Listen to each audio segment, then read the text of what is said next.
Bueno, pues Irati Mogollón, no sé si la conocéis, pero llevamos desde Setenya trabajando con ella desde hace como 5 años, porque ya desde la pandemia, la primera vez que hicimos un taller con ella fue en plena pandemia, porque ya llevamos años explicando qué es vivir en comunidad, la vivienda colaborativa, y empezamos a hacer talleres con ella. Ella es socióloga, tiene máster en estudios feministas y de género, también de la PV, y ha realizado una tesis doctoral precisamente con el tema estrategias y sistemas colectivos de sostenibilidad de la vida en el Estado español. Entonces, en las líneas, bueno, de lo que abordó en esa tesis doctoral, como decía, en estas líneas, en esta tesis abordó, cómo hay diferentes, a nivel de Europa y a nivel internacional, hay diferentes modelos de vivienda colaborativa y de vivienda en comunidad, ¿no? Además hace investigación en economía feminista, facilitación de procesos de viviendas colaborativas desde una mirada feminista interdisciplinar, abordando desde la arquitectura cómo tiene que ser la arquitectura de las viviendas si queremos vivir en comunidad. El urbanismo también es como no solo la vivienda, sino también la parte de urbanismo y también desde lo sociológico. Entonces, bueno, pues esta es una... Quería empezar esta presentación con una pregunta que me gustaría que cada uno de vosotros apuntara en un papelico, en un segundillo, que es la siguiente, que es una de las preguntas tangenciales que nos llevó a nosotras a hacer todo este recorrido, ¿no? Entonces, me gustaría que la apuntarais al principio vuestra respuesta y luego ya hacia el final iremos viendo un poquito si evoluciona o no. ¿En post-it o en el folio? Lo que en post-it mejor, bueno, en folio mejor, que es más grande así. Entonces, la pregunta que me gustaría que nos respondiéramos es: ¿qué será de nosotras y nosotros cuando seamos mayores? ¿Quién cuidará de nosotros y nosotras? ¿Me van a cuidar mis hijos e hijas? ¿Y si no tengo? ¿Y si no quiero? ¿Tendré que ir a una residencia geriátrica? ¿Y si me da miedo? ¿Existen alternativas? Y una de las cosas que vamos a hacer es responder a esa preguntita y luego me gustaría, en la medida de lo posible, si podemos hacer 3 circulitos y vamos a poner en el circulito a ver si se puede. Vamos a hacer un circulito que sea el Estado, otro circulito que sea el mercado y otro circulito que sea la familia. ¿Vale? Vamos a ponerle a uno una E, a uno una M y a uno una F. ¿Puedes repetir? Sí, vamos a hacer 3 circulitos. Un circulito va a ser el circulito del Estado. Otro Estado, sí, el Estado, la administración pública, el servicio de atención a domicilio, las residencias públicas, todos estos, los médicos, las médicas, las enfermeras o los enfermeros, todo este tipo de servicios. Luego, por otra parte, habrá otro circulito que sea el mercado, que sea pues contratar un servicio privado, tener una cooperativa, tener una empresa afín con la que tengo estos servicios, una parte ahí en la que pongamos todo eso, y otro circulito que va a ser la familia. Creo que la familia, pues ya sabemos ahí cómo se sitúa. Y luego, alrededor, vamos a poner un último circulito, si os apetece, que será la comunidad. Y entonces, ¿por qué hacemos esto de los circulitos? Esto ya solo es opcional. Además de responder a esta pregunta de qué será de nosotras cuando seamos mayores, podemos pensar en qué medida nos gustaría estar recibiendo cuidados en cada una de las esferas.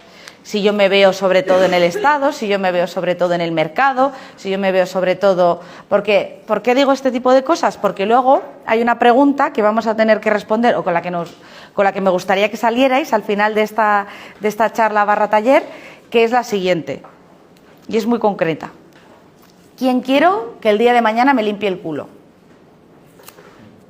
Es una pregunta muy sencilla. ¿Y por qué la hago? Porque igual yo esperaba que me lo hicieras tú, compañero de toda la vida, que nos conocemos desde hace un montón de años y nos llevamos súper bien.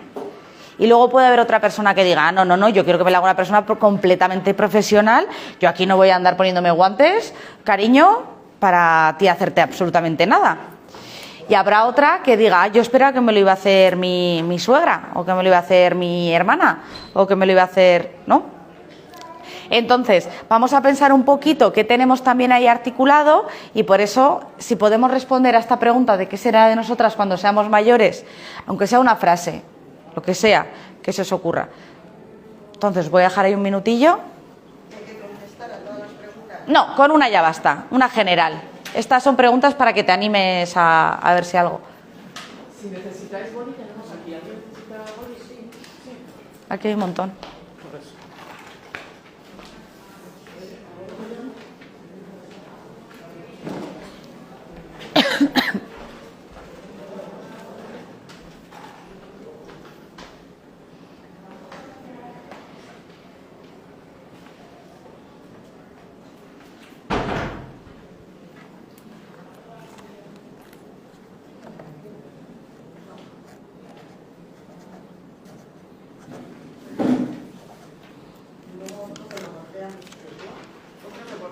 Sí, eso es, que eso es la comunidad, que no es ni la familia, es por ejemplo tus amigas, sería ese circulito, la vecina o el vecino también sería ese circulito, el panadero, la persona de, pues una farmacéutica o un farmacéutico. Las letras da igual, es uno del Estado, otro del mercado, otro de la familia y otro de la comunidad. Pero las letras pones las que tú quieras o si no lo pones así a nombre y ya está, que tampoco tiene mucha vuelta de tuerca. El Estado, el mercado y la familia. Y responde a la pregunta de yo cómo quiero recibir esos servicios. Yo quiero que esté todo, que sea la administración pública quien me los dé, quiero que sea el Estado, a poder ser la Comunidad de Vizcaya, no, a poder ser la Comunidad de Guipúzcoa, ¿no? Que ¿por dónde va todo eso? No, yo quiero que sea, pues prefiero que sea algo que lo gestionen las empresas, porque entonces yo puedo decidir sobre mi trabajo, sobre los servicios que voy a recibir, porque quien paga manda, o yo quiero que sean mis familiares, y además ya le he echado el ojo a la sobri que quiero que me cuide, porque es muy maja. Ahí está. Voy a adoptar un hijo ahora porque... o quiero que sea la comunidad, y dentro de la comunidad toda la amalgama que entendemos por comunidad.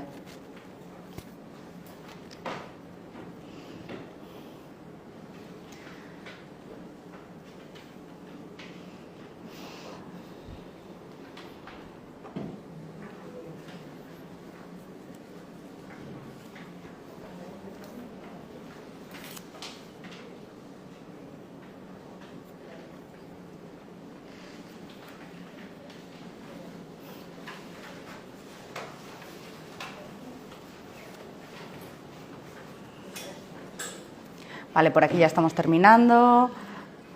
Siempre sucede esto, ¿no? Algunos dicen una frase, otros están ahí como venga, dale a escribir, va para arriba, para abajo. Pues si mi hermano aprende a coser, puede ser él, quizás.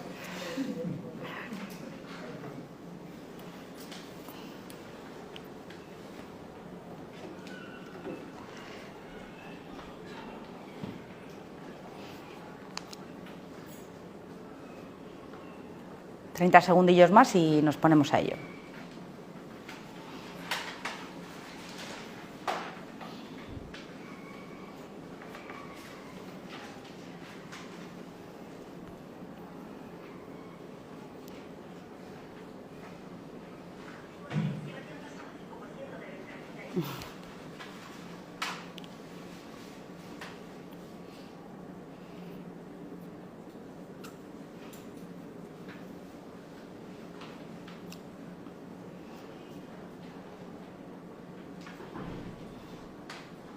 Vale, irónicamente que sepáis que desde aquí la juventud es la que está ahí más redactando, porque claro, yo lo que necesito, entonces eso está muy bien, que lo sepáis.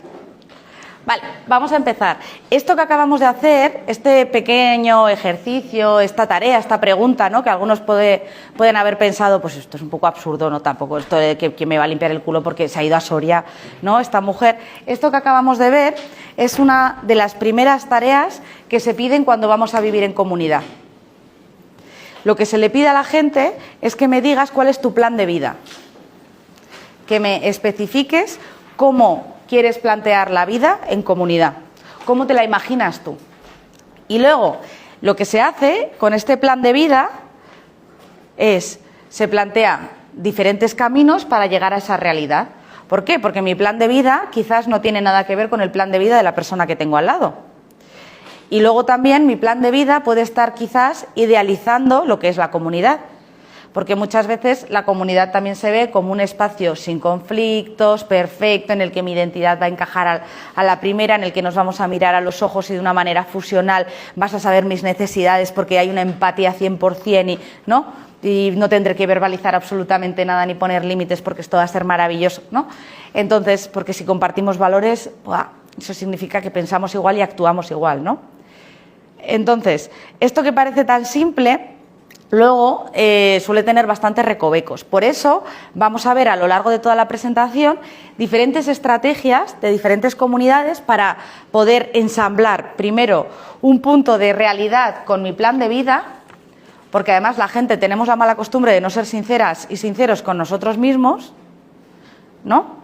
Os voy a poner un ejemplo. Yo tengo un amigo que él tenía claro que quería crianza en la casa hasta los 6 años. Él lo tenía súper claro y él decía, a mí no me importa ser amo de casa, a mí me encanta, a mí me parece un planazo, yo cuando quieras, no sé qué. Pues tuvo la suerte de tener una hija y le dijo a la mujer, quédate en casa. ¿Qué pasó? Al año ya estaba que se quería arrancar los pelos, que no podía más porque pensaba que estaba en un ciclo eterno de lavadora, preparar comida, planchar, recoger las cosas, lavadora, planchar, ¿no? Y entonces de repente no podía soportar eso. Había deseado una vida que luego no era capaz de sostener.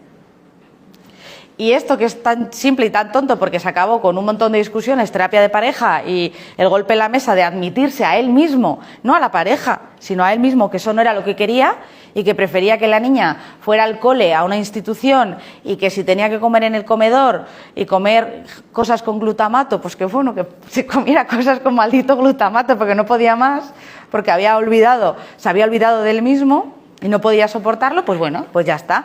¿Qué pasa? Que lo que vamos a aprender a hacer con esto, lo que hizo mi compañero, son negociaciones. Porque no es una cuestión de que se estuviera mintiendo a sí mismo, es que él quería ser así. Él quería, con todo su ser, que pudiera ser un amo de casa ejemplar, maravilloso, porque idealmente lo tenía claro. Y él quería vivir fuera de la productividad y fuera del capitalismo. Entonces, que cada uno luego tiene sus planes de vida, ¿no? Pero el tema suele ser como muy importante tenerlo redactado y que vaya variando a lo largo del tiempo y que luego eso también vaya encajando cuando hablamos con diferentes comunidades, que es lo que vamos a hacer ahora. ¿Vamos bien por ahora?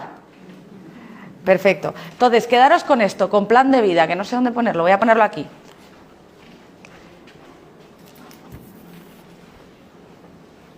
Vale. ¿Qué hicimos nosotras? Como teníamos también estas dudas, porque venimos de familias disfuncionales que no nos van a cuidar, estados de bienestar, que en aquella época, en el 2011, teníamos muchas dudas de qué iba a pasar con el estado de bienestar, ¿no? Hoy en día también las tenemos con el tema de las pensiones, ¿se va a mantener? ¿Nos va a llegar? ¿No nos va a llegar? ¿Qué va a pasar? ¿No? Entonces, como teníamos muchas dudas también al respecto, a ver si funciona el puntero. Sí, funciona. Perdón. Lo que decidimos fue analizar estrategias colectivas de sostenibilidad de la vida o diferentes modelos de vida en diferentes momentos de las etapas vitales. Nos fuimos a investigar viviendas colaborativas por diferentes tipologías de propiedad. Propiedad individual privada, cada uno tiene su casita, la ha pagado y todos comparten una parcelita, pero ya. Propiedad privada con inversor, una fundación o una empresa invertía en ese proyecto. Propiedad cooperativa, propiedad pública y propiedad mixta, una parte pública y otra privada. Por ejemplo, esto es un modelo muy clásico, que cesión de uso del suelo, tú compras la propiedad, ¿no? Tú compras el derecho al uso de la vivienda, con otra parte también de construcción de la vivienda que también la tienes que costear. Hay otros modelos que es, costeamos la mitad, por ejemplo, del proyecto, pero la propiedad es pública y de la administración pública, eso que supone que la lista no la gestionan ellos y ellas, que la lista la gestiona la administración pública, eso supone un nivel de apertura a quien vaya a entrar también. Entonces vamos a ir viendo diferentes modelos y luego otra parte de asociación sin ánimo de lucro, SL, asociación económica, había un montón de posibilidades. Y luego, por edades, también había diferentes oportunidades. Había una que era solo de personas mayores, otra que era intergeneracional. La mayoría de viviendas colaborativas senior o de personas mayores, o muchas de ellas, se habían emancipado de las intergeneracionales. Habían surgido como viviendas intergeneracionales y habían dicho, yo aquí no. ¿Para qué me voy a una vivienda intergeneracional para que me vuelvan a situar en el mismo lugar? Que es cuidar a los críos, limpiar la casa y estar de aquí de abuelita adorable. Para eso yo me voy.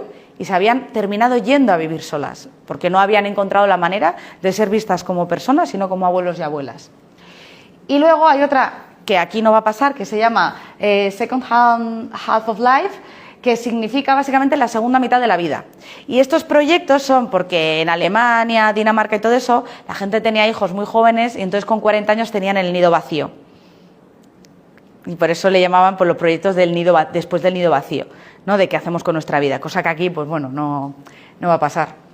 Pero bueno, y luego también hemos visto proyectos mixtos, tanto de hombres como de mujeres, y de solo de mujeres, pero no hemos encontrado proyectos solo de hombres. Y luego hemos encontrado proyectos solo de mujeres también que no tienen una perspectiva feminista.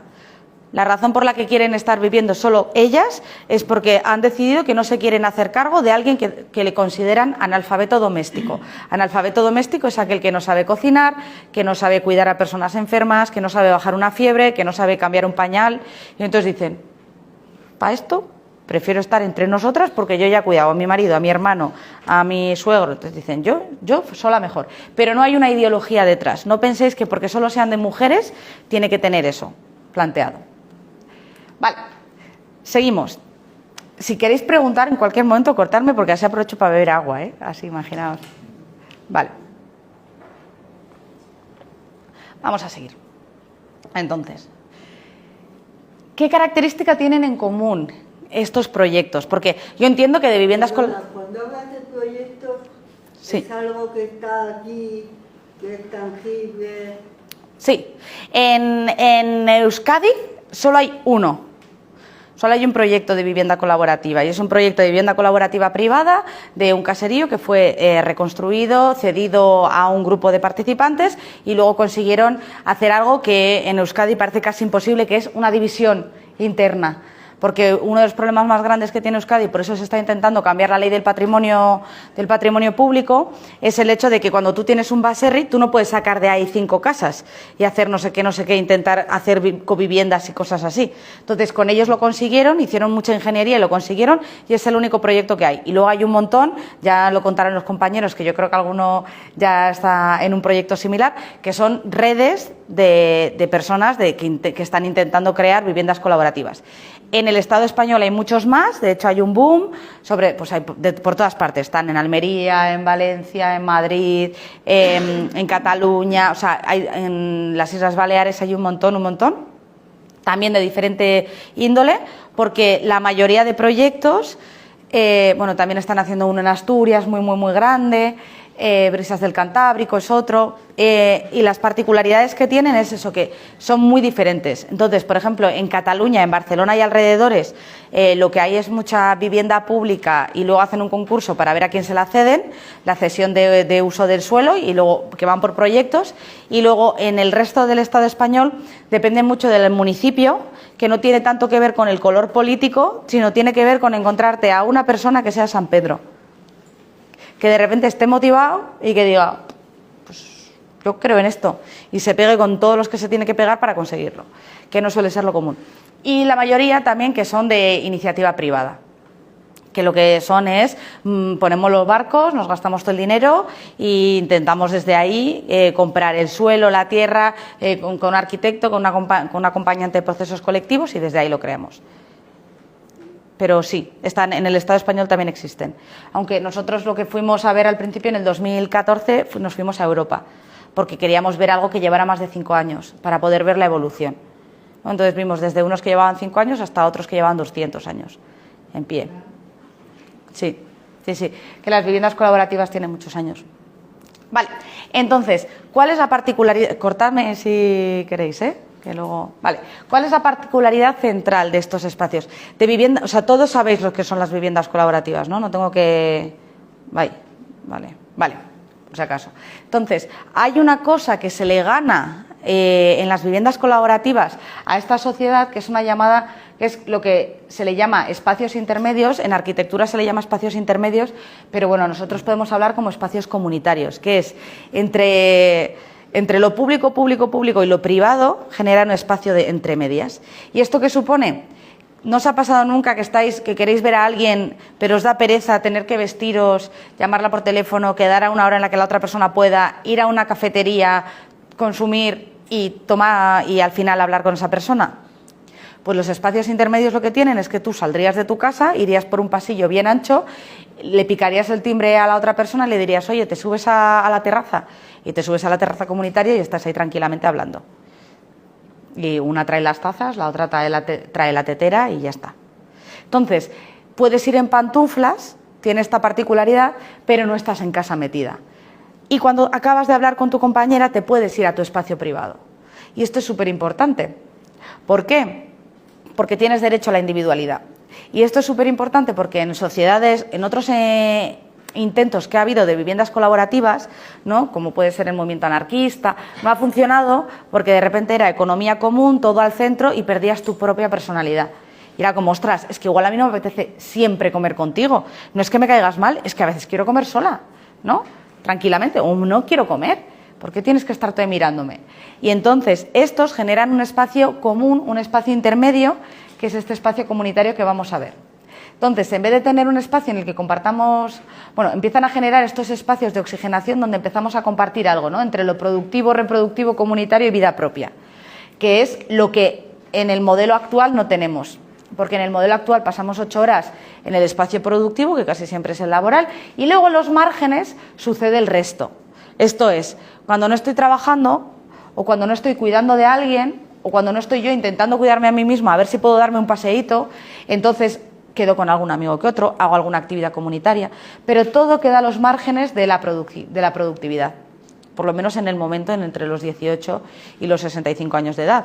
Luego, ¿qué sucede? Que de repente lo productivo deja de estar en el centro y mucha gente tiene un desborde vital brutal, porque es como, ¿cómo ordeno mi vida ahora, cuando mi vida ha estado marcada por el trabajo, empleo durante tantos años? ¿No? Vale. Entonces, estos espacios comunes muchas veces no penséis que son todo espacios, pues no es solo una sauna común, una piscina, un espacio de teatro.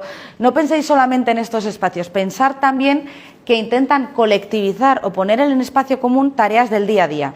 Entonces, una de las cosas que tienen, que esta vivienda lo tenía, aquí saqué la foto yo y la saqué mal, perdonad, porque la saqué así porque me parecía que tenía buenas vistas y no saqué a la cafetería que había aquí. Estos tenían una cafetería colectiva en la parte de las lavadoras. Las lavadoras eran compartidas y lo que tenían era que tú ibas a poner tu lavadorita y entonces tenías el espacio con las mejores vistas. ¿Por qué? Porque ya que vas a hacer una tarea que la vas a hacer cada X tiempo todos los días, en vez de que sea una tortura y que la hagas en tu casa, vamos a aprovechar este espacio para hablar. Y entonces la gente se juntaba, además sabía en qué horario ponía la lavadora quién, ya tenía como la manía o la costumbre cogida, y se bajaban aquí, ponían la lavadora mientras se tomaban un cafecito y charlaban. ¿Esto de qué servía? Servía pues para hablar con alguien del día a día, pero también para otras muchas funciones que vamos a ver ahora, que tienen que ver con la activación de la memoria, con el cuidado mutuo, con ver si no sé quién estaba bajita o no, con este tipo de cosas que te permiten este día a día un poquito más compartido. Cortarme si queréis, en todo momento. Vale, entonces, ¿qué sucede? ¿Qué tenemos hoy en día? Esto se está acelerando de manera masiva, sobre todo con la aparición de Internet y de los móviles. Pero, pausa dramática. Lo que estamos empezando a ver es una sociedad de puertas para adentro. Cuando hablamos de sociedad de puertas para adentro, hablamos de que hoy en día más del 80% del tiempo de los seres humanos nos lo estamos pasando en espacios cerrados. Esto es un problemón. Primero porque los seres humanos estamos hechos para estar en espacios abiertos. Por eso la vista funciona mejor cuando puedes mirar hacia lo lejos. Por eso, ¿qué pasó en el COVID? Una de las cuestiones que más sucedió es que la gente se intoxicaba con su propio aire, porque tenía las puertas cerradas, estaba en casa mucho tiempo y al final terminaba ahí intoxicándose. Aparte de todas las enfermedades mentales, de salud mental, que ya están empezando a salir a la luz, porque tú no estás hecha para estar en una casa en 4 metros cuadrados, me da igual, 40, todo el rato. Pero poco a poco, con el móvil y con este tipo de interacciones, esto se está agudizando cada vez más. Y aquí hay otra ironía, que cuando entramos en la vejez, otra de las particularidades que le sucede a mucha gente, es que siente que tiene el control de su vida por estar en casa. Y es como, no, pero yo no voy a una residencia, yo no voy a un centro de día, yo no voy al hogar de jubilados, que eso es de viejos. Y es como, ya, querida, pero cada día te estás pasando día a día más tiempo en casa sola, encerrada. Y eso sabemos que tiene muchos problemas, que genera muchos problemas mentales. Aunque sea por el hecho de que estas dos personitas, ya he puesto a dos jóvenes, la salud mental que genera el estar caminando por la calle, que se te cruce un perro y ver una hoja de caer. Ya está, no tiene que ser algo súper estimulante, que todo el rato estás hablando con gente y haciendo cosas. Solamente por eso. Y esto ya está saliendo a la luz. Las dificultades de esta sociedad indoor. Vale, avanzamos. Yo ahí voy. Vale, entonces, otra de las cuestiones que quería hablar, muy relacionada con el plan de vida, es el tema de qué es lo que se cuida en las viviendas colaborativas. Porque una de las cosas que decía la gente era, bueno, igual vale, pasas más tiempo con gente y estás más entretenido y todo esto, pero ¿esto verdaderamente cuida? Pues por suerte ya llevamos más de 20 años de estudios científicos, entonces hemos hecho el seguimiento y sabemos qué enfermedades se consiguen retrasar o incluso eliminar gracias a las viviendas colaborativas y cuáles no.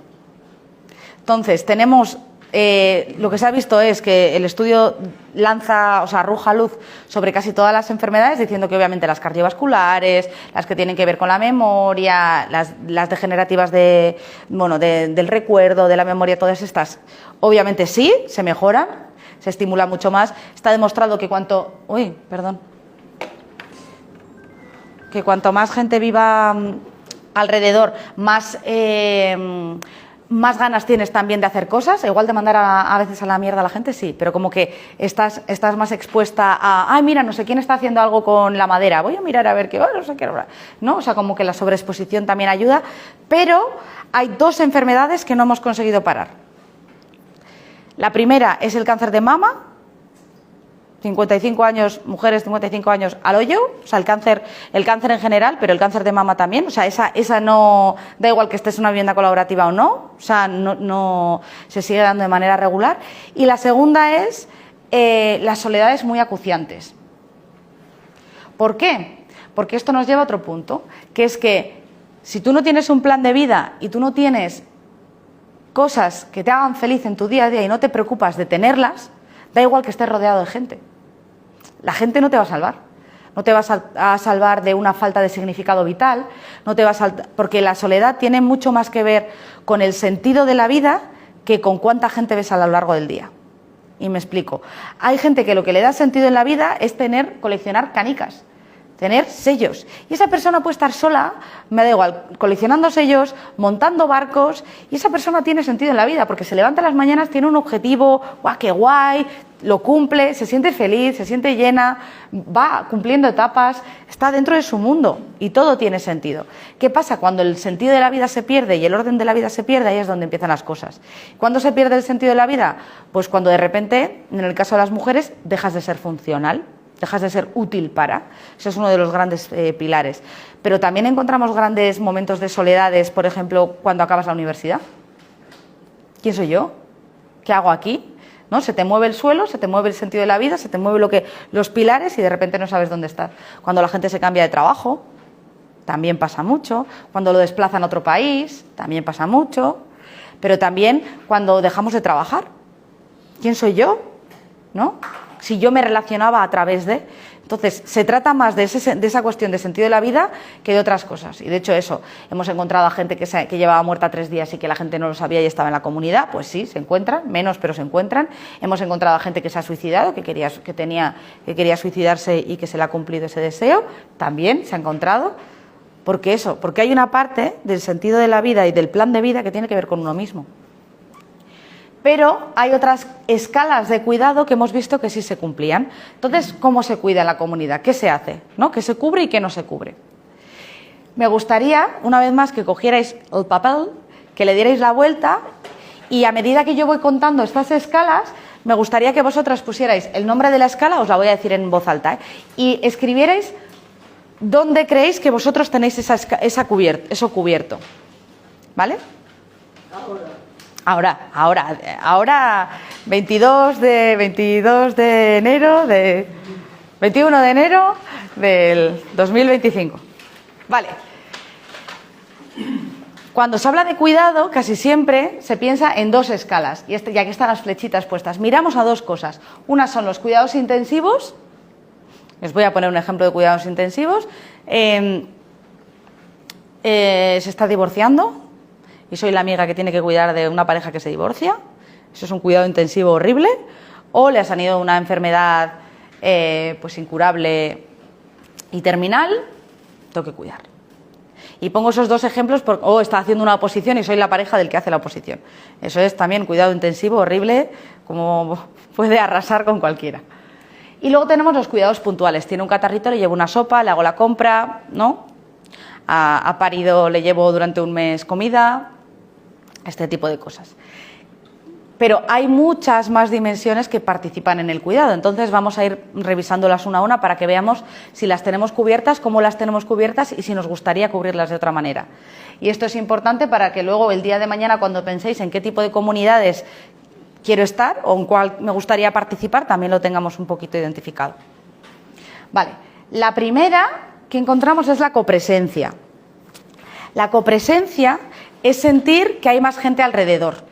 La copresencia es estar en casa y poner la radio o poner la tele, solo para que haya un run run así, porque sí. La copresencia es cuando bajas a la calle y tienes un bar abierto, una cafetería, un restaurante, hay gente por la calle, paseando. La falta de copresencia es la típica calle que no hay nadie, que solo hay árbol, banco y un montón de parking y no pasa nada y hay un muro enorme y no ves a nadie y como que incluso aceleras el paso porque no, dices tú, uy. La copresencia también puede ser en el bosque, en el monte, a veces también la sientes, ¿no? Que conectas con algo más. Pero es esa sensación de no estar sola. Es que tú puedes leer el periódico en casa y te bajas a tomarte un cafecito al bar de abajo, porque sí, ya me bajo sola, pero bueno, así estoy con gente o alrededor, esa sensación. Entonces, ¿vosotros vivís en espacios que tengan esa copresencia, que tengan ese murmullo social que se le llama? ¿O vivís en barrios, por ejemplo, a las afueras, barrios dormitorios, que hay que coger el coche para todo, que por la calle no hay ni chus, que no te cruzas con nadie ni de Blas?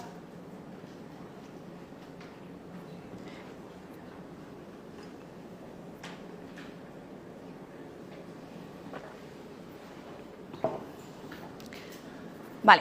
Si la primera era la copresencia, obviamente en las viviendas colaborativas esta copresencia existe, este murmullo social existe, porque tú vas por el pasillo y igual no interactúas con esa persona, pero hay una persona hablando con otra y tú sigues para adelante y sientes que formas parte de ese algo. Aquí me lo comentaban muchas veces amigas que viven en Áraba, en la parte que hay menos población, me comentaban que dejaban la tele, incluso varias teles encendidas, con diferentes programas. Porque era como, hay veces que necesito un poquito de ruidico, de barullo, ¿no? Y eso les ayudaba, las calmaba. Vale, vamos a pasar a la siguiente. La siguiente es un grado más arriba, pero es igual de importante, que se trata del reconocimiento social. El reconocimiento social es poder hablar con alguien y sentir que te escucha. El reconocimiento social es esa amiga a la que llamas por teléfono para contarle lo capullo que es el compañero de trabajo. El reconocimiento social es lo que muchas mujeres, porque la mayoría de veces son mujeres, pero bueno, también hombres, cuando van a un supermercado intentan tener conversaciones con la cajera. Mientras que el resto de la fila está así, diciendo, joder, me ha tocado la lenta, venga, va, que se calle ya de una vez y que vaya avanzando. El reconocimiento social, incluso negativo, es la gente que se cuela queriendo en los autobuses para que por lo menos le echen la bronca y llamar la atención. Aunque sea, vas a hablar de mí, ¿no? Entonces, el reconocimiento social es la abuela, madre, hermana, hermano, ojalá, pesado, que te llama por teléfono todos los días y tú ya, ay, que sí, que todo bien, que vale, que bla, y tienes unas ganas de colgar del copón. Eso es el reconocimiento social. Y el reconocimiento social es lo que muchas veces la gente busca cuando va a colectivos a participar. Solo quieren que les escuchen un poquito, ¿no? Es esa gente que solo habla de ella. Dice, bueno, Pues ya está. Pues ya estaría, ¿no? Entonces, ¿qué vemos? Que en los grupos en los que hay interacción y hay que tomar ciertas decisiones colectivas, aunque la decisión colectiva sea, vamos a poner una cortina o no, la gente se siente mucho más escuchada, se siente mucho más tenida en cuenta. Oye, mira, he pensado que este jarrón en vez de aquí que podría estar aquí, o he pintado esto, ay, qué bien, no sé qué. Como que hay una parte de reconocimiento social que, claro, tú no le puedes decir a alguien, oye, es que me siento carente de reconocimiento social, vete a servicios sociales a preguntar eso. Te van a decir, yo qué sé, chica, toma un ibuprofeno, ¿no? O sea, es otro lenguaje, pero es la sensación esta de, joder, de ser escuchada, de tomada en cuenta. ¿Y qué sucede? Que aquí hay una relación muy perversa, porque tus hijos no son tus amigos. Tus hijos no son tus compañeros de proyecto. Tus hijos son tus hijos. Entonces, ¿qué sucede? Que muchas veces hay un montón de perfiles que solamente buscan reconocimiento social en el entorno familiar y el precio es muy alto. O hay gente, por ejemplo, que lo que busca es reconocimiento social con la persona con la que van a pasear. Pero claro, si la están pagando ellos, al final del paseo le tienen que dar 20 euritos. ¿Y eso qué hace? Que revienta el reconocimiento social, porque hace sentirte como mal. Como, es que le voy a contar, ¿no? Porque la relación se pervierte. Entonces, en este tipo de espacios también tenemos esa posibilidad de un mayor reconocimiento social, aunque solo sea porque se sabe tu nombre, te pregunta qué tal. No pensemos estructuras en las que se comparte todo y en las que hay un nivel de colectividad muy elevado. Eso ya es hoy en día revolucionario. Pensad cuáles son vuestras estructuras de reconocimiento social. Ahí cuando has comentado lo del paseo, ¿te refieres, por ejemplo, si hay un servicio remunerado de acompañamiento, no puede haber reconocimiento social? Eso es, que este caso es cuando se evidencia, porque ¿qué pasa? Que el tema es que esta mujer lo pagaba de manera privada, era en Madrid, era mi vecina. Entonces, claro, mi vecina me decía, ay, chica, sí, pero es que no termino yo de encajar con ella, porque como al terminar el paseo le tengo que dar 20 eurillos y a mí eso me... Eso es. O sea, si fuera el servicio de atención a domicilio, por ejemplo, no, porque esa acción está invisibilizada. Entonces, la magia se mantiene. El problema es cuando es evidente. Que acabo de pasear contigo, nos hemos reído y yo te doy 20 euros. Imagínatelo haciéndolo con un amigo. Jaja, gracias, toma. ¿No? O sea, entonces sí. Entonces, pensad, ¿cuáles son los espacios de reconocimiento social que tenéis? ¿Dónde os sentís escuchados? ¿Dónde os sentís que participáis en algo que se os toma en cuenta? Mucha gente, su único espacio de reconocimiento social es el trabajo. Por eso cuando en verano hay vacaciones lo pasan tan mal, como que se acaben ya. Que no tienen ningún espacio en el que aporten, en el que compartan, en el que den su opinión, ¿no? Otros es la política. Esta gente que está todo el día ahí enfadada. Vale, ¿seguimos? Vale, ¿vamos bien? Vale, que yo todavía estoy con el acelerón del viaje, entonces no sé si estoy diciendo cosas con sentido. Vale. Otra cosa más es la organización de la vida. Esto es una de las cosas más escurridizas y más difíciles de medir, de los cuidados de la organización de la vida. Os voy a poner un ejemplo donde se ve la distribución de la organización de la vida de manera súper evidente. Os voy a hablar de la cena de Navidad. La cena de Navidad, sí, la cena de Navidad en la que hay diferentes personajes. Entonces, en estas cenas de Navidad hay una persona o varias personas, casi siempre son máximo 2 o 3, que han estado pensando en cuánto puede costar el menú porque no sé quién está en el paro. En que no sé quién y no sé quién no se les puede poner juntos, pues que el hijo no puede estar con el cuñado juntos porque se ponen a hablar de política y discuten un montón y nos dan la noche y terminan a gritos y con un portazo. Están pensando qué le gusta a cada uno comer porque sabemos que no sé quién es un poco rarita y además no sé quién se ha hecho vegana y entonces ha pedido que por favor que a ella se la respete como ser humano y sus decisiones. Entonces hay gente que además ha hecho la compra y ha comprado no sé quién en oferta hace 2 semanas, entonces lo ha tenido que descongelar y está súper preocupada porque no sé qué.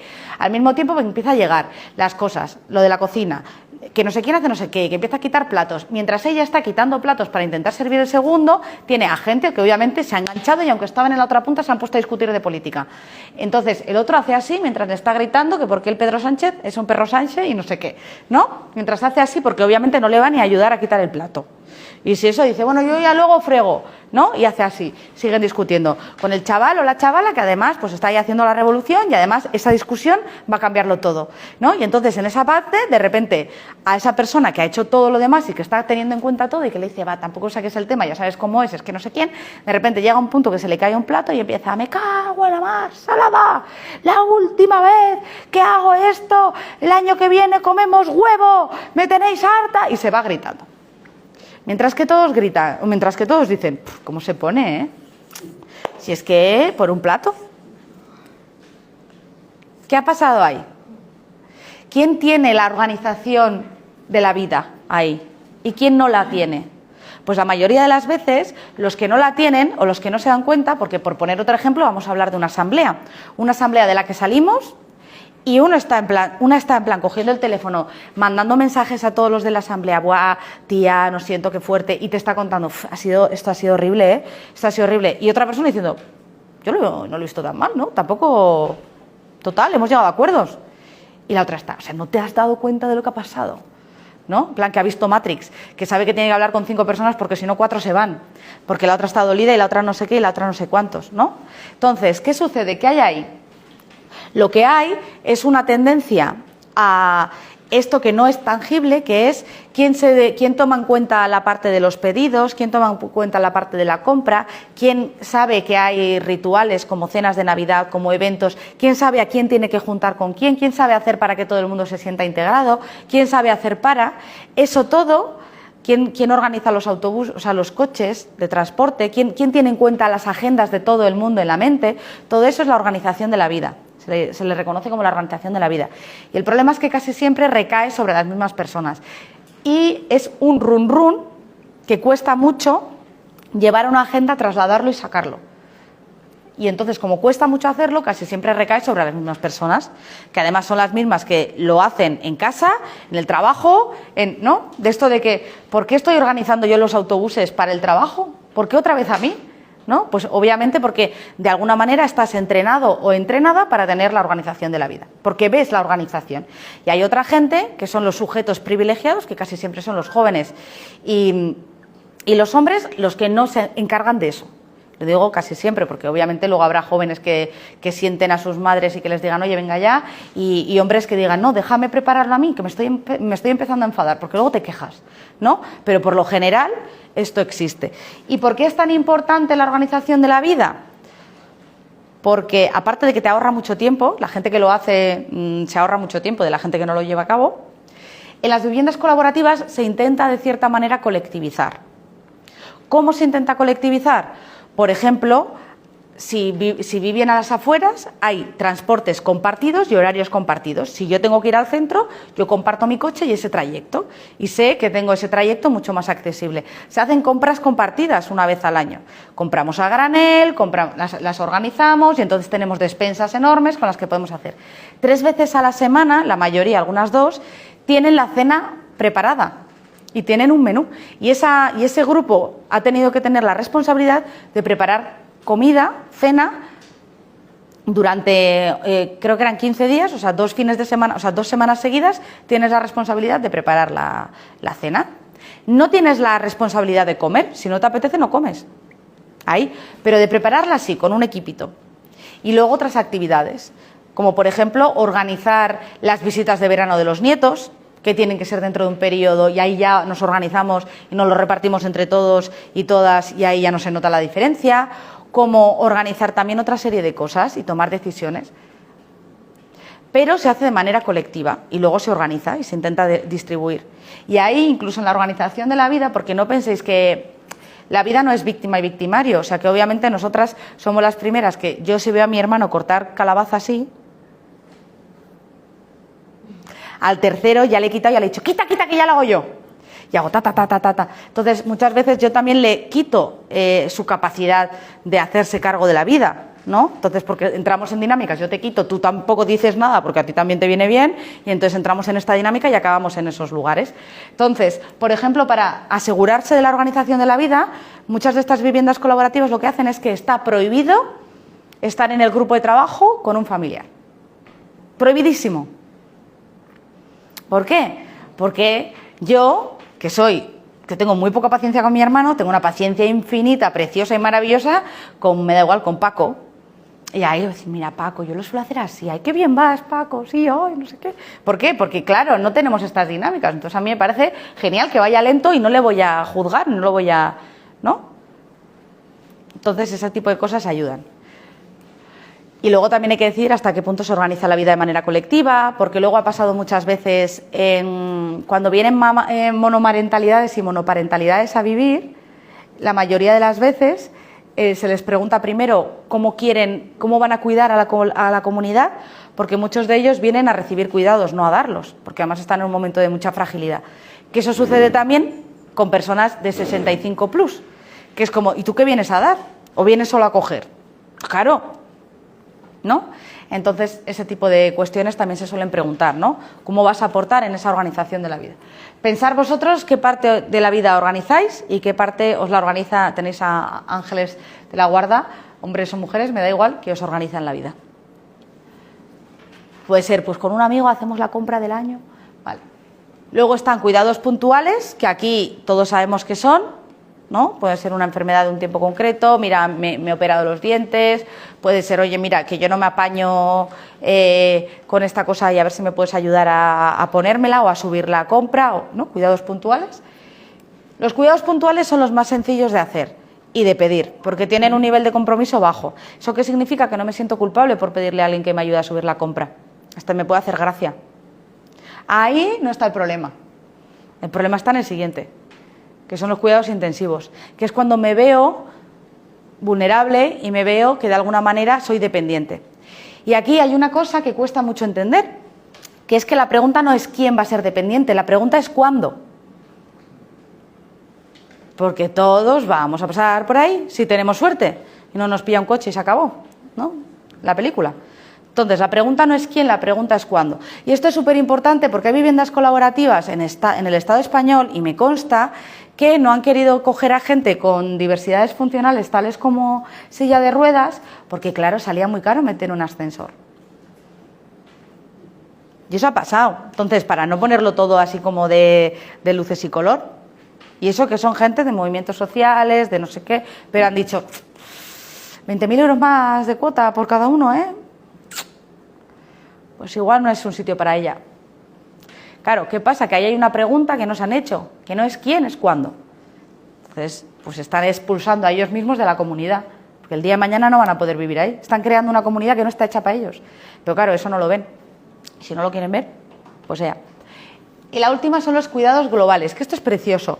Los cuidados, bueno, cuidados intensivos ya sabemos qué es. Los cuidados intensivos son los que más cuestan pedir. Y los que más cuestan también en otorgar, y los que más están atravesados por otras cosas, que cuestan dinero, porque una grúa cuesta 3.000 euros, una cama que se recuesta, si no la coges de la administración pública, cuesta también dinero, o sea, y suma y sigue, ¿vale? Y luego están los cuidados globales. Los cuidados globales son una serie de cuidados que detectamos en su día, que son cómo me siento yo cuidando o dejando un legado, cuidando a quien va a venir después, cambiando el planeta. También tiene que ver con conectar con algo que va más allá, con la meditación, con el cristianismo, con la religión, había viviendas comunitarias o colaborativas que tenían hasta una sala de rezo, porque para esa gente era importante. Y de hecho hay muchas, no son una o dos, o sea, hay muchísimas que tienen ese espacio, ¿no? Y luego cada uno la viste de lo que quiere. Hay gente que es hinduista o budista, perdonad, hay gente que es cristiana, hay gente que cree en algo, en la Pachamama, me da igual. Pero es verdad que a medida que nos vamos haciendo mayores, hay una espacio a eso, porque te gusta hacer rituales colectivos, porque hay gente que reza junta, hay gente, es como hay gente que incluso, o sea, para ellos es una manera de cuidar al mundo, al planeta, a la comunidad, a aquello que creen.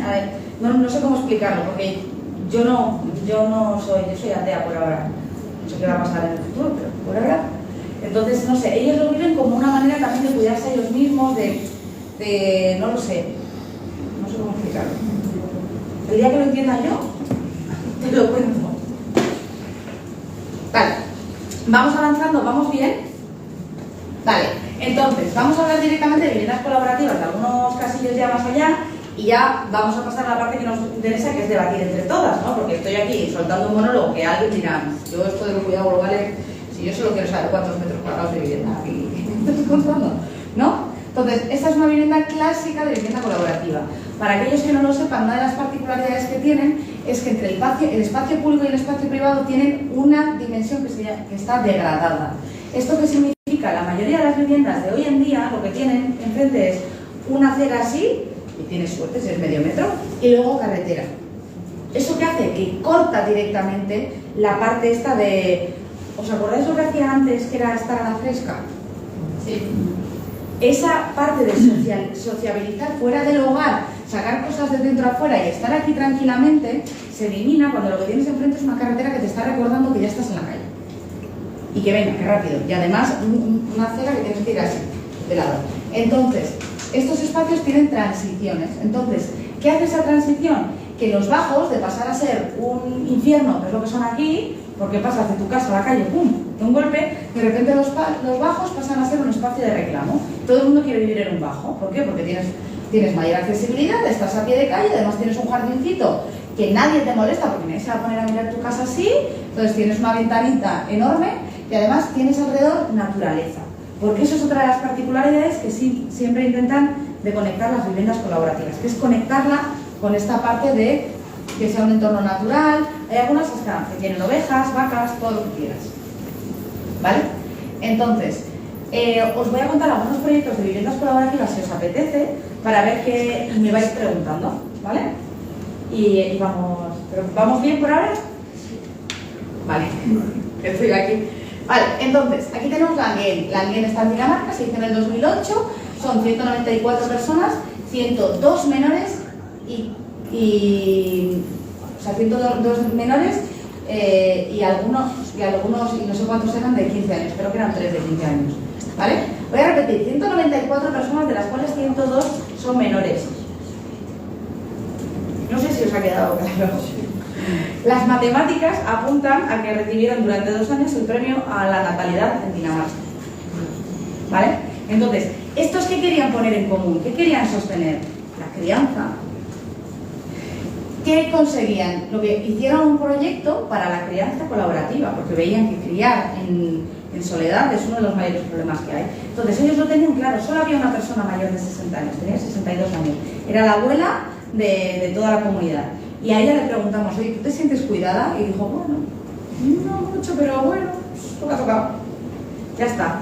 ¿Qué pasaba con el resto? Tenían 54 apartamentos de entre 63 y 128 metros cuadrados, eran dobles, y es todo esto mirando al centro.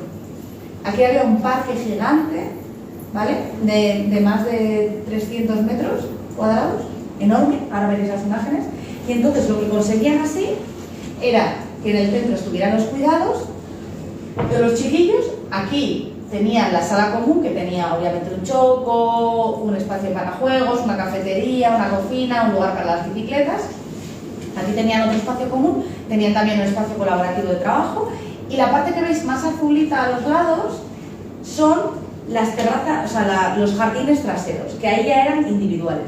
Tenían un jardín colectivo enorme y jardines traseros individuales. Y en cada una de ellas tenían estos espacios en los esquinitas que son coworkings, espacios de trabajo. Aquí había altos directivos, aquí había gente con carreras increíbles, tanto mujeres como hombres. Y todos nos decían lo mismo, me lo puedo permitir porque vivo aquí. Y porque los críos tenían organizados para ir en autobuses, alquilaban autobuses, para llevarse a los críos al cole, durante el día estaban todos viviendo en comunidad, tenían esta circularidad. ¿Cuáles eran los problemas? Cuando os digo que tenían metros cuadrados a rabiar, a metros cuadrados a rabiar, todo esto estaba, cada una miraba al centro. Entonces, lo único que tenías que hacer era soltar al chiquillo y decir, no te mates. Y ya, pues, convivían, jugaban entre ellos, lo que sea. Y luego estaba la parte trasera, que aquí veis que cada uno ya tiene como, algunos tenían su barbacoa, otros tenían, ¿no? Todo esto. ¿Cuáles eran los problemas de estas viviendas colectivas, colaborativas? Decírmelo vosotros. Porque ahora parece como muy ideal. ¿Cuáles eran los problemas? ¿Qué problemas veis? ¿Nivel de convivencia o...? Todo. ¿A qué problemas veis? ¿A qué huele? Primero que Muy cerrada, la convivencia muy cerrada. Sí. No tanto, o sea, sí, la construcción sí fue cara, lo que pasa que Dinamarca, o sea, que el suelo, por ejemplo, lo dio, el ayuntamiento tenía muchos problemas con la repoblación, entonces sabemos que cuando viene gente es igual a dinero, que fue lo mismo que pasó con Madrid, con Torremocha del Jarama, que necesitaban gente y sabían que si venía gente era igual a peluqueros, médicas y todo eso. Entonces la tierra te la pusieron, entonces solo tuviste que hacer el edificio. Entonces a nivel de coste pues serían unos 500.000 por barba. Entonces la gente quemó sus barcos, vendió y luego entraron dentro de la cooperativa. Pero el dinero no era un problema. ¿Qué más?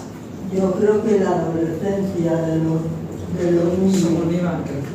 Ahí está, primero Los niños crecen y luego quieren ser independientes y no estar aislados y no son colectivos y sí. un poco en contraposición a lo que has dicho. Primero eso. Y además, claro, esos adolescentes estaban solo 3 o 4 y el resto eran un montón. Entonces es verdad que estaban como siendo macarrillas, tenían su propio espacio y reclamaban un espacio propio dentro de la comunidad. O sea, estaban intentando tener su propia identidad, pero había un problema, que era ¿cuándo entran los chavales a formar parte de la comunidad y de las tareas comunes? Estos no habían contemplado que los peques tomaran parte, otras comunidades sí, pero esta comunidad no tomaban parte en las tareas comunes. Entonces tenías una persona de 15 años, 16 años, que estaba acostumbrada, que no estaba dentro de los códigos, que el resto sí estaba, de organización de la vida, de tareas, de aquí te tocan ciertos turnos, porque para que todo esto esté, tienes que aportar, no, me da igual, aunque solo fuera que no limpiaban, que no pasaban el césped, lo que sea. Pero claro, habías creado como unos pequeños déspotas en el sentido de que no se sentían responsables de la comunidad. Pues algunos decían, hombre, este tiene barba, es decir, este puede hacer las cosas, o igual que yo, ¿no? Podrá participar en los turnos de comida, ayudar a hacer la compra, ayudar a empezar también el mercado. Y los otros no, porque son niños. Como niño, pero ¿hasta cuándo es niño? Tendrá que participar en la asamblea. Todos estos debates. ¿Qué más? ¿Qué otro problema más veis? Escaparate, intimidad, arquitectónicamente unos a otros se ven. Sí. El problema es que aquí son protestantes. Entonces en el protestantismo las persianas es igual a qué tienes que ocultar.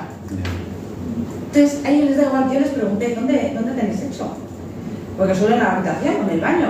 Porque claro, si te ven y los otros, pero ¿a qué miras? Y yo me imaginaba a mí misma que siempre estoy mirando a las ventanas así cuando puedo. No digo, joder. Pero sí, eso es el protestantismo. Os lo voy a decir, los divorcios. ¿Qué pasa cuando una pareja se divorcia? ¿Y qué pasa si no se divorcian a buenas y ha habido cuernos?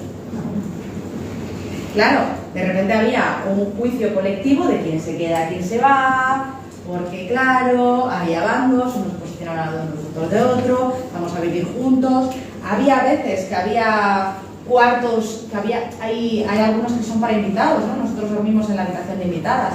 Entonces la pregunta es, ¿puede relocalizarse dentro, fuera? Nadie contempló el divorcio, nadie lo habló. Claro, todos estaban tan bien con sus parejas y creían tanto en el proyecto que nadie planteó la puerta de salida. Ya que hay una cosa muy importante, si hay onboarding, hay offboarding. ¿Esto qué significa? Si hay proceso de entrada, hay protocolo de salida. Porque si no, en el protocolo de salida no vamos a ser justas y vamos a tratar a cada uno de manera diferente, según su espacio de privilegio, según lo maja que sea o lo majo que sea dentro de la comunidad. Todas las familias eran de dos personas, todas eran parejas. Sí, al principio sí. Luego ya entraron las monoparentalidades, y ahí obviamente pues eso, sí. Y luego nosotros estábamos paseando por el medio del lugar y pasaron bellezas y era como, me niego a pensar que aquí no hay cachos. O sea, me niego a pensar cuernos. Me niego aquí 90 padres y madres en plena edad de no sé. Pero ¿para qué sirvió también? Para otra cosa muy importante, que es que la gente decía que no se sentía tan mal por la persona que tenía al lado. Decía, jo, me ayuda a sobrellevar la crianza porque veo que el de al lado va más sucio que yo, ¿no? El niño, entonces digo, bueno, tampoco lo estaré haciendo tan mal, ¿no? O sea, les ayudaba un poquito a humanizar esa parte de los cuidados, gracias a la sobreexposición. ¿Seguimos avanzando con proyectos? Vale. Y aquí ponía, esto es lo que cómo se veía desde dentro, para que veáis el nivel de panóptico de control. Y aquí pone, aquí viven padres cansados y criaturas contentas. Que era un poco como el resumen. Vale. Vamos a ir a Amarilis, Vilaema, ¿vale? Amarilis, Vilaema, nos vamos a Bonn. Esta vivienda tiene la particularidad de, como veis, esto ya no es una aldea enorme toda centrada, sino esto es un lugar que tiene, estas son las viviendas privadas, luego tiene unos espacios semicolectivos y aquí tiene los espacios colectivos. Y luego tiene unas pasarelas súper locas por la primera planta que la conectaba todo con todo, rodeado obviamente de todo un parque enorme y otra sala común, ¿vale? De las viviendas. La planta de abajo era sobre todo donde tenían para arreglar, garaje, les gustaba mucho, a ellos les gustaba mucho la parte de arreglar cositas y de esculpir, entonces tenían todo esto. Y tenían también un espacio de coworking, también. Vale. Tenían coches compartidos, aquí está el señor que estaba súper orgulloso de su taller, y esto es lo que os decía, que tenía todo pasarelas que conectaban todas las casas entre ellas, ¿vale? Y estos son ya un modelo más, estaba en Bonn, estaba en la ciudad, entonces es un modelo más de ciudad, ¿no? de casas altas. ¿Qué particularidad tenía? Y aquí pongo la palabra causalidad. Amarilis y Vilaema, Amarilis se creó primero y luego vino Vilaema, es un proyecto que intenta ser inclusivo y accesible para todo tipo de diversidades. Entonces, ellos, dentro de sus cuotas, tienen como requisito que haya gente con diversidades funcionales diferentes y que haya gente de edades diferentes. Entonces, ellos hacían un trabajo muy importante de medir bien quién entraba y medían mucho las cortes de edad. ¿Por qué les importaba? Porque hay una cosa que se llama efecto llamada y es, si tú no mides eso o no lo decides de manera consciente, vas a llamar a una gente u otra. En el proyecto que hemos visto antes, de Muxogar, no, de Langen, perdón, ¿quién va a venir senior? ¿Quién se atreve? O con 18 años. ¿Quién es el atrevido? Que dice, no siento ni de leche. Hay un efecto llamada, ¿quiénes van a ir? Los que tienen hijos. Me van a decir, pues esta es la mía, esto es un paraíso. Venga, ¿no? De crianza compartida. Entonces, ¿qué pasa? Que aquí intentaban equilibrar el efecto llamada. Aquí veis un poquito los participantes y hay un intento muy grande de integrar también la parte de la diversidad, por eso tienen como dos escenarios. Tienen en una parte una vivienda que no tiene los servicios necesarios para llevar a gente por grúas, servicio de atención a domicilio, un SAT, que es una empresa que está ahí misma y tiene el servicio también, ascensores, camas reclinadas, o sea, la otra parte está súper preparada, que están a nada, a 300 metros, a una y la otra. Entonces lo que tienen es que ellos entienden que van a haber una transición en la vida y que empiezan aquí pero van a acabar aquí, ¿vale? Los turnos se hacen en las dos, igual. ¿Eso qué quiere decir? Que a veces te toca cocinar en una, pero a veces te toca cocinar en otra y que tú puedes comer en una y en otra. Y hay también interacción. Por ejemplo, en lo que había en Vilaema, bueno, había desde un chaval de 19 años que se había ido a vivir a ese lugar hasta gente que tenía daño cerebral y que también estaba viviendo ahí. O sea, había como mucha diversidad en ese espacio, pero también lo compartían. Y la particularidad también de Vilaema es que tenía voluntariado con el barrio, gente que no vivía en esa vivienda, pero que sabía que en algún momento podía acabar viviendo ahí. Entonces estaba de voluntaria trabajando, porque el mínimo para poder entrar en cualquier vivienda es que tú tienes que empezar a conocer a la comunidad desde el trabajo. Y vas trabajando con ellos, haciendo turnos, haciendo fiestas, haciendo todo. ¿Qué dudas tenéis sobre esto? ¿Qué perfiles entraron aquí? ¿Quiénes lo crearon? Decidme un poco. Os lo digo yo. Era gente, los que crearon este proyecto eran enfermeras, médicas, eran gente que había trabajado en gerontología, eran personas que sabían lo que era cuidar y tenían súper claro todo el sistema de cuidados que había que coger de manera pública, que había que coger de manera privada, cómo querían todos los itinerarios de cuidado, los planes de vida los tenían súper claros. Entonces, había estado aulas. O sea, que es un nivel de conocimientos, ahí no solo es capital económico, es capital social, capital cultural, unos niveles de conocimiento sobre los cuidados que son las más germánicas de todas. O sea, lo tenían perfecto y lo tienen perfecto, pero funciona como un reloj porque dentro también tienen esa parte de dinamización, esas ideas claras, esa casi nadie tiene tantos conocimientos como puede tener alguien que ha estado trabajando de geriatra los últimos 20 años de su vida, ¿no? No aspiramos a tanto. ¿Dónde das? Bonn, Alemania. En Bonn. En Bonn. Sí, sí, sí. Sí. Entonces, como vemos, había primero algunas áreas para personas con diversidades funcionales. Bueno, esta es la anterior, la de la EMA, y luego está otra que ya tiene como todo el espacio preparado y dimensionado para eso. Pero bueno. ¿Alguna pregunta con esto antes de pasar a la siguiente? Vale. Vale. Vale, y ahora vamos a pasar a Mux Hogar. Porque lo que estamos viendo en todo caso es que la gente muchas veces lo que hace es que se especializa, las viviendas colaborativas, en un punto concreto.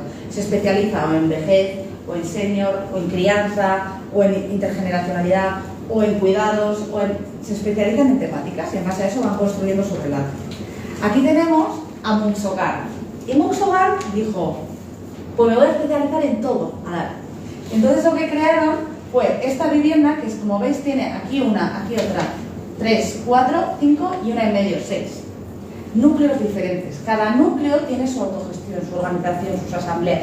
Y cada núcleo corresponde o alimenta a una tipología de vivienda colaborativa. De aquí viene la fantasía. Son 250 personas, tenían hasta una... tenían hasta caballos, ¿vale? De los que querían compartir.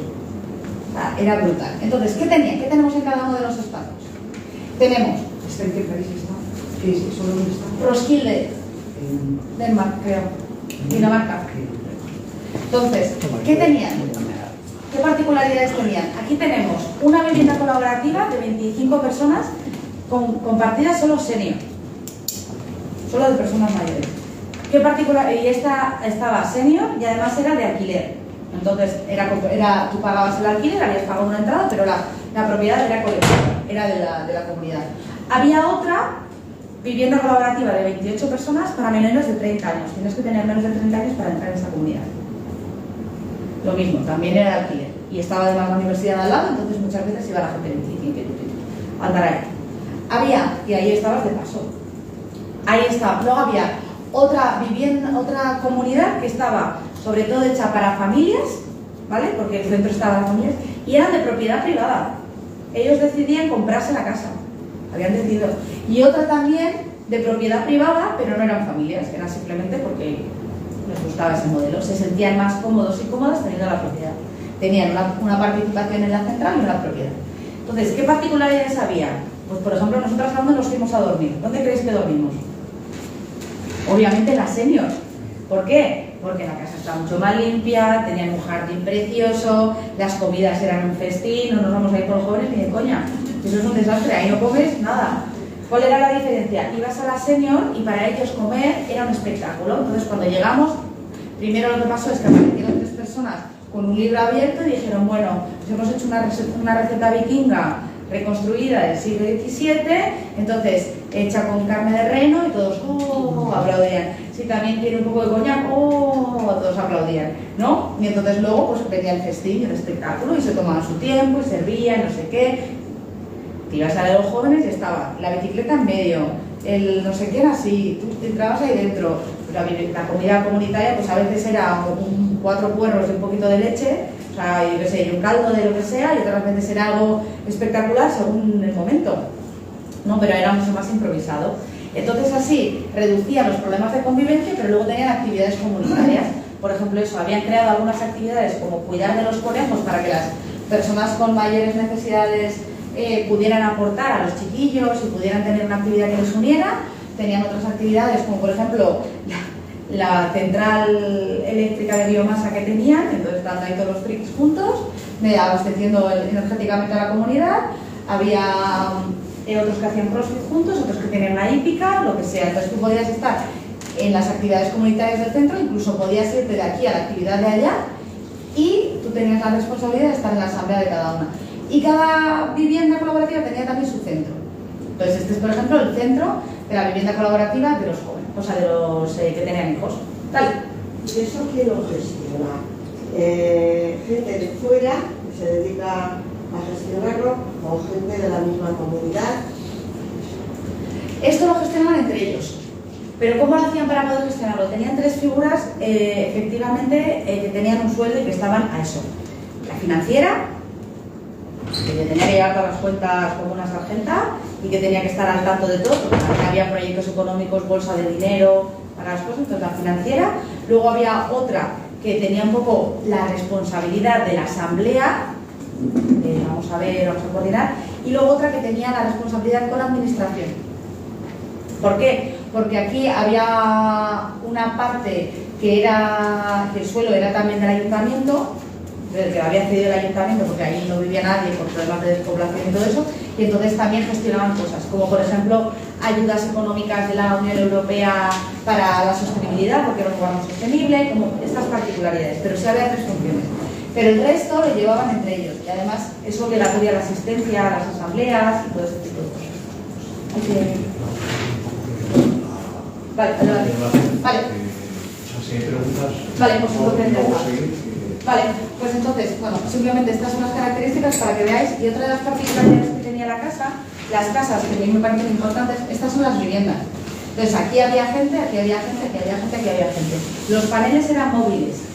¿Eso qué significa?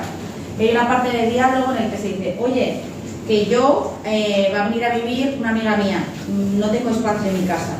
Y te dice la vecina de al lado, pues a mí se me ha ido, justo se me ha independizado la hija y tengo una habitación libre, aunque ahora lo utilizo para pintar, no pasa nada, venga, para ti.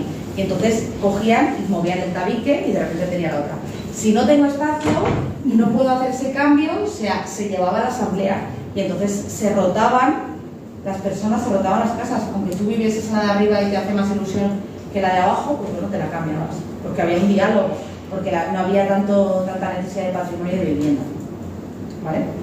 Entonces eso también es importante. Vale. Entonces vamos a dejarlo aquí.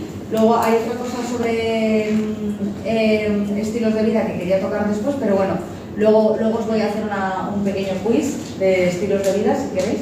¿Cuánto tiempo tenemos para hablar? ¿Es eso las Media 8 hora. horas? Tenemos media hora. Vale, pero unos 5 minutos antes vendrá. Vale. No.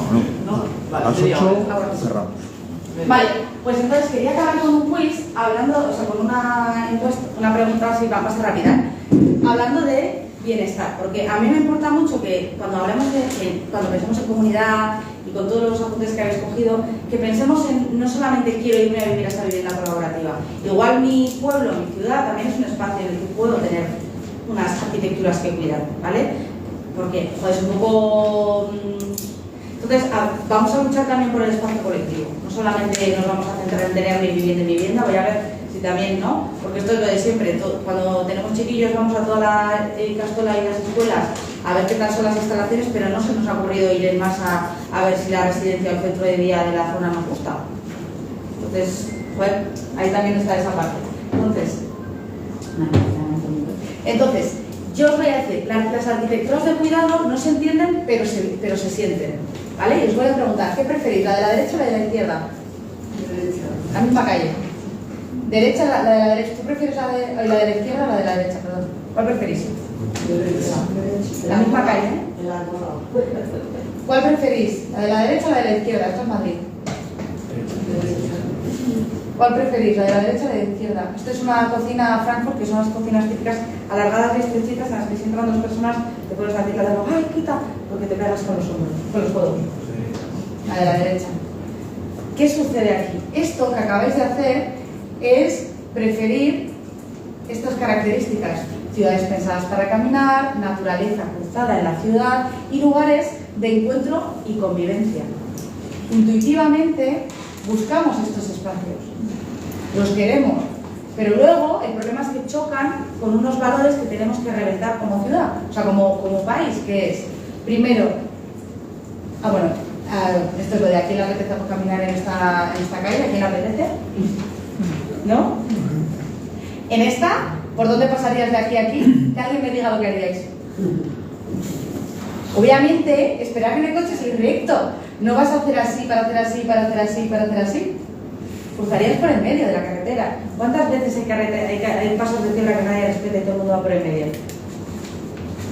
Pero ¿por qué el urbanismo no atiende esas necesidades? Y dice, si todo el mundo se lo salta es que ese es el camino correcto. Lo que está mal es la ley. Entonces, hay unas fantasías o unos mitos que tenemos que derribar. La primera es la fantasía de llegar en coche a todas partes. Bienvenidos a una de las fantasías que tenemos que derribar para que podamos tener arquitecturas del cuidado, ciudades que cuidan, pueblos que cuidan. Y todo el mundo está diciendo, ya, pero la persona que va en silla de ruedas, ¿cuánta gente tenéis alrededor? O sea, que va en silla de ruedas. Quien vaya en silla de ruedas, por supuesto que podrá llegar a todas partes en coche, pero será una persona, ¿no? Porque todo el mundo dice, no, porque justo se voy con las compras, ¿no? Todo el mundo tiene... Vale. Segunda fantasía, la fantasía de aparcar enfrente de casa. Yo estuve trabajando para el Ayuntamiento de Leita para intentar cambiar a nivel urbano las calles. Era un problemón, porque aparcaban sus pedazos de 4x4 en medio de la carretera, o sea, en medio del paso de cebra, por aparcarlo delante de casa. 4x4-1, 4x4-2, porque además tenían dos carros. Y eso que llevaba a que nadie pudiera, a que todo el mundo con el taca-taca no llegara hasta ahí, se tuviera que dar la vuelta, que solo pasearan 100 metritos cuadrados, a que la gente con carritos de bebé tuviera que ir por el medio de la carretera arriesgando su vida y la del bebé. ¿Por qué? Porque una persona tenga el maldito privilegio de aparcar enfrente de casa. ¿Qué pasa? ¿Que te lo roban? ¿Sí, no? Otra característica, la fantasía de ir a por el pan en coche. Sigo. La fantasía de que no pasa nada por atravesar todo el pueblo por carreteras. La típica de cuántas veces si tú no puedes cruzar tu pueblo a pie, es que tu pueblo no está bien. O sea, a pie, sin cruzar una carretera, es que está mal planteado, que no es vivible. Esa es la norma.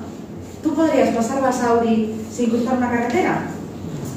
No, pues Basauri no es accesible, no es vivible. Así de simple para todo. Tiene que haber un recorrido que se pueda hacer sin necesidad de estar todo el rato pasando coches por ahí. Porque ese recorrido es el seguro, es el que puede ir la gente sin pelota, o sea, jugando con una pelota, es el que puede ir en nuestro pueblo, o sea, sin que te atropellara al niño, es el que puede ir una persona sin miedo a que venga una ventolada y se caiga. Y entonces hay un montón de gente que no va a la calle y dice que es porque no le apetece. Mentira, es porque te da miedo que te vayas a caer, te rompas la cadera y te pases un mes en casa. Porque luego te vas a romper la cadera, luego vas a perder capacidad, y luego... O sea, que es muy grave. Entonces, si no puedes atravesar todo el pueblo sin cruzar carreteras, no está bien plantado. Y luego la última, la fantasía de la movilidad a través del coche privado. Es la última. ¿Qué es esto de...? Entonces, la pregunta es, ¿cuál es el precio de estas fantasías que estamos dispuestos a asumir? ¿Vale? Si jugamos a estas fantasías, ¿qué asumimos? Estamos asumiendo el tipo de vida que tenemos. Entonces, es un precio muy alto. Es un precio muy alto. Volvemos, lugares en los que se ha superado esa fantasía. Este lugar es el mismo. Y de repente lo que hay son bancos públicos gratuitos y la gente se puede sentar. Es Alemania, llueve todo el día, pero bueno. Esta fantasía. 2 coches entran, 2 personas pueden utilizarlo. Mira cuántas personas pueden utilizarlo cuando se ha puesto solamente para las bicis. De repente, ¿cuánta gente tenemos? 24. Aquí se sirve a 2 ciudadanos, aquí se sirve a 24 ciudadanos. Seguimos. La naturaleza en la ciudad del pueblo. Esto, yo como me tocaba hacer esto para Villava, pues, que era esto que vemos aquí, que está todo lleno de carreteras. Todo lleno de carreteras. Aquí, ¿qué sucede con la naturaleza en los pueblos? Que son parte de un decorado. Nadie se puede tumbar aquí. Nadie se puede tumbar aquí. Y si te tumbas es que ahora mismo es el cagadero de los perros. ¿Cómo puede ser que la naturaleza se haya convertido en un vertedero? En el que no puedas estar jugando con la pelota, en el que no puedas estar disfrutando, en el que no puedas estar descalza, ¿no? Que tiene que estar aquí bien cortadito, que no puede estar ahí conectado. Entonces, otras fantasías. La fantasía de la naturaleza como escaparate decorativo. No pises las flores. Joder, pues que no haya flores, que haya otra manera, que haya silvestre. Luego, la fantasía de la naturaleza como vertedero de cacas de animales. La fantasía de la naturaleza como inseguro. Ostras, es que aquí hay demasiados árboles, vamos a quitarlos porque se puede caer el árbol y rayarlo en un coche, y además es que así no se ve, vamos a poner 50 farolas aquí para no hacerlo inseguro, ¿no? La fantasía de normalizar el ruido, la luz, el sonido a toda costa, que esto pasa mucho. Hay lugares en los que se peatonalizan las cosas, se pone un parque para niños, pasó en Donosti, y los vecinos se quejaron porque iban a los bien chiquillos jugar. Claro, pero la autovía que tienes ahí con 5 carriles no te molesta. Lo que te molesta es el chiquillo jugando. Ese es el punto de desnaturalización que tenemos, ¿no? Y otra vez más, ¿cuál es el precio de estas fantasías? Cuando se le da esto es un lugar que le da la espalda a la naturaleza, y quiero que os fijéis en eso. Cuando integramos la naturaleza y no le damos la espalda, sino como la consideramos como parte del paisaje, de repente lo que sucede es que la vida brota. Y eso es algo increíble. Y esto se hace, aquí se le está dando la espalda a la naturaleza, nadie respeta esto, nadie aprovecha esto, y aquí se le da prioridad. Y esto obviamente se mete por abajo y se plantea de subterráneo y ya está. A que son dos escenas completamente diferentes. A que aquí no te apetece ponerte a ver a quién es aquí, quién está con una... Si a vosotros os dicen, oye, vamos a coger un par de tumbonas, nos vamos a ir... Mira, os digo yo, en los 90, que cojáis la tumbona y que nos vamos a comer un poquito de choricillo y jamón aquí, me mandéis a la mierda. Aquí, ya está. Vamos pronto que está cogido el sitio. Lo mismo con esto es lo que están haciendo en Cataluña y lo que van a bloquear ahora con las nuevas legislaturas. Pero era intentar peatonalizar algunas manzanas dentro de eso, algunas chiquititas. Mirad la diferencia entre un barrio lleno de calles o un barrio lleno de árboles, en plena ciudad. En Estocolmo hay arces, o sea, arces no, hay bambis, hay ciervos. Yo vi a una señora con una escoba intentando pegarle un ciervo que se estaba comiendo los tulipanes de la señora. Y decía, es que siempre va por los blancos. O sea, eso en Bilbao, en Basauri no va a pasar. ¿Pero por qué no va a pasar? Porque no hay espacio para la naturaleza. Entonces, pues podrían haberlos. Y ya está. Y esto es lo que os comentaba antes de este lugar donde vas cruzando y dices, uff, esto debería ser completamente legal. Sitios que son un muro y un muro. Esto se le llama la murización de los lugares. Que es que antes esto no estaba aquí, pero ahora ya está poniéndose de moda los muros. Y entonces, ¿qué pasa? Cuando no hay vida, ¿qué hacemos? ¿Dónde son los lugares en los que se está construyendo sitios vivibles? Bienvenidos a las urbas. ¿Las urbas qué son? Las urbas son lugares en los que no pasa coches, en los que puedes ir andando, en los que hay espacio para la naturaleza y los chiquillos, las personas, todo el mundo puede estar tranquilamente jugando. Entonces, en vez de ser el pueblo así o la ciudad así, lo que se ha hecho es intramuros generar ese bienestar. No sé si me... Vale, pues ya está. Y estos son un poquito estos espacios intermedios que en vez de tener un muro, que con un setillo y un poquito así ya lo puedes tener. A la gente no le da por pasear por aquí y estar mirando las casas, tampoco te daría. Pero bueno, es otra manera de plantearlo, como un poco de transición. Y estos son otros lugares que se han hecho, que ves que hay una ciudad tremenda, Gasteiz también ha hecho un gran intento para eso, ¿no? De esta parte de superar las fantasías y hace que los bajos sean mucho más vivibles. Estos son casas, los que más se pelean son por este bajo. Esto es lo que está sucediendo y no son viviendas colaborativas, son viviendas en las que los bajos están conectados por un prado y ya tendrás carreteras, pero tendrás una, no todo tiene carreteras para llegar a los sitios, ¿no? Aquí también se están haciendo apuestas por integrar el ocio sin consumo en nuestro entorno, aquí tienes lugares para leer, lugares en los que puedes estar con el ordenador, todo esto es público, esto ya es otro debate. Y bueno, y lugares de encuentro y convivencia, que es lo que hablábamos, ¿no? Esta tiene hasta un maldito lago, y es una vivienda pública, es un europeo. ¿Por qué no? ¿Por qué no podemos pedir otras cosas también, no? Y aquí nos vamos a parar. Aquí nos vamos a parar.